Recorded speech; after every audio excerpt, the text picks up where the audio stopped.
pêche.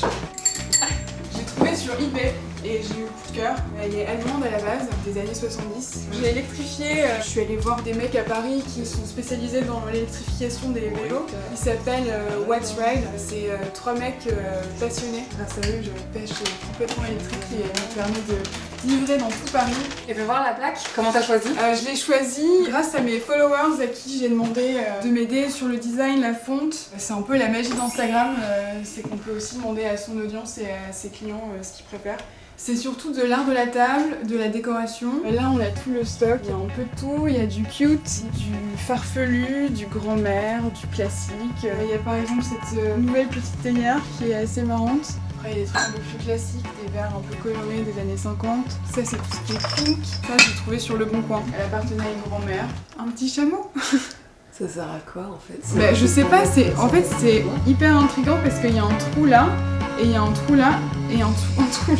Donc en fait, je crois que c'est vraiment juste de la déco. Ça m'a fait trop marrer. Elle cherche un nouveau proprio si vous êtes intéressé.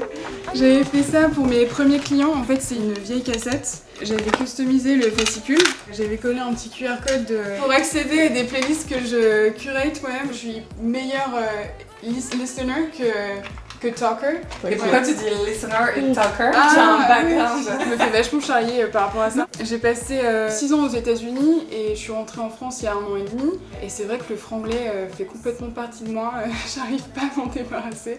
Alors j'ai grandi sur la côte d'Opale, entre Boulogne-sur-Mer et le Touquet. Enfin, ouais, en fait, je suis ch'ti. T'es chic, qu'est-ce que vaut là? C'est horrible, c'est pas du tout ch'ti en vrai. À 17 ans, je suis partie dans le Minnesota 1 an. J'étais hyper timide à l'époque et c'est vraiment une année qui m'a permis de me décoincer. Je me sentais coincée dans mon environnement. Tout le monde me connaissait, m'avait catégorisée. Ça se dit catégoriser? Oui. Et j'avais l'impression que je pouvais pas évoluer alors que je savais qu'en moi j'avais ce pouvoir. Et donc c'est pour ça que j'ai décidé de partir très loin. Et je suis restée quand même là-bas 1 an dans une ville de 900 habitants. C'était une bonne expérience. J'ai vu l'Amérique profonde aussi. Parce qu'après j'ai passé 5 ans à San Francisco. C'est quand je me suis retrouvée au chômage, j'ai essayé de me poser des vraies questions, de réfléchir aux choses que j'aime. Et c'est vrai que j'ai toujours aimé les vieux trucs. Par exemple avec mon ex à San Francisco, on a acheté un van Volkswagen des années 80. On a tout retapé, on a voyagé avec jusqu'à Para, Mexico, et après l'Utah, tous ces parcs nationaux absolument magnifiques aux États-Unis, c'était trop cool.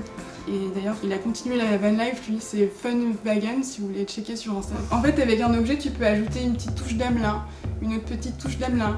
Et en plus tu peux les offrir et je sais pas, je me suis dit que ça pourrait être sympa de aussi participer à l'économie circulaire et donc l'été dernier j'ai pris l'utilitaire de mon frère et j'ai fait plein de brocantes, des greniers, des braderies, des Emmaüs et je me suis créé un petit stock. Je me suis débloqué 2000 € pour tout assurer, le logement, pour le transport et les achats.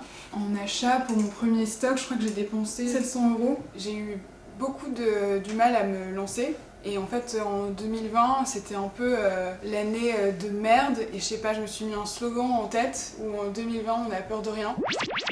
C'est un peu comme ça aussi que je me suis retrouvée avec la frange. En fait on n'a rien à perdre et tout à gagner et c'est peut-être un peu basique et bateau à dire mais c'est tellement vrai et parfois ça peut faire un peu peur parce qu'on est tout seul mais faut y aller quoi parce que c'est ça la vie quoi. J'ai tellement pas envie de reprendre un vrai job, enfin un vrai job c'est un vrai job mais même si c'est méga prenant et que c'est vraiment beaucoup de taf d'avoir un boss et tout, non. Tu commandes qui va partir? Ouais, il faut que je la livre bientôt et j'écris toujours un petit mot à la machine à l'écrire. Tu laisses Myron enfermer? Ah non! T'as raison! Dis-moi au revoir. Bye! Be ma vie de youtubeuse à vélo. Imagine, en fait ça a rien enregistré.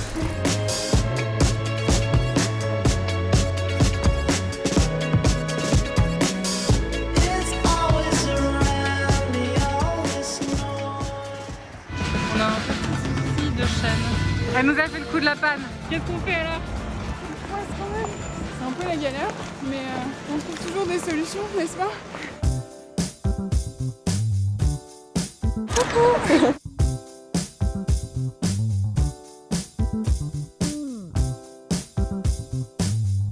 Tout est à vendre, là c'est complètement dépareillé, mais pour avoir une idée de prix, c'est entre 4 € et 30 €.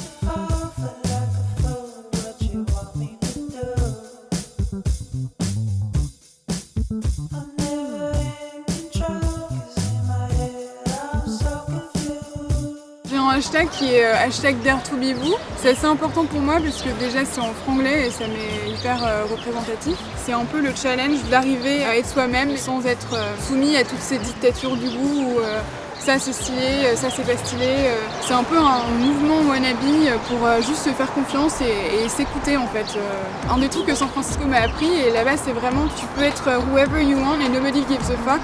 Et à Paris c'est quand même plus difficile, il y a quand même beaucoup plus de jugements à tous les niveaux et j'aimerais bien déployer cette vibe de juste be yourself, dare to be vous et voilà. J'ai découvert une communauté vintage sur Instagram que je connaissais pas et au début je me suis dit oh merde il y a tellement de concurrents mais en fait c'est trop cool parce que c'est une communauté assez bienveillante et vu qu'il y a de la place pour tout le monde, on peut s'entraider et c'est hyper sympa. C'est un peu lié avec le mouvement féministe où tu as de plus en plus de femmes qui s'aident entre elles et c'est un truc qu'on n'avait pas avant.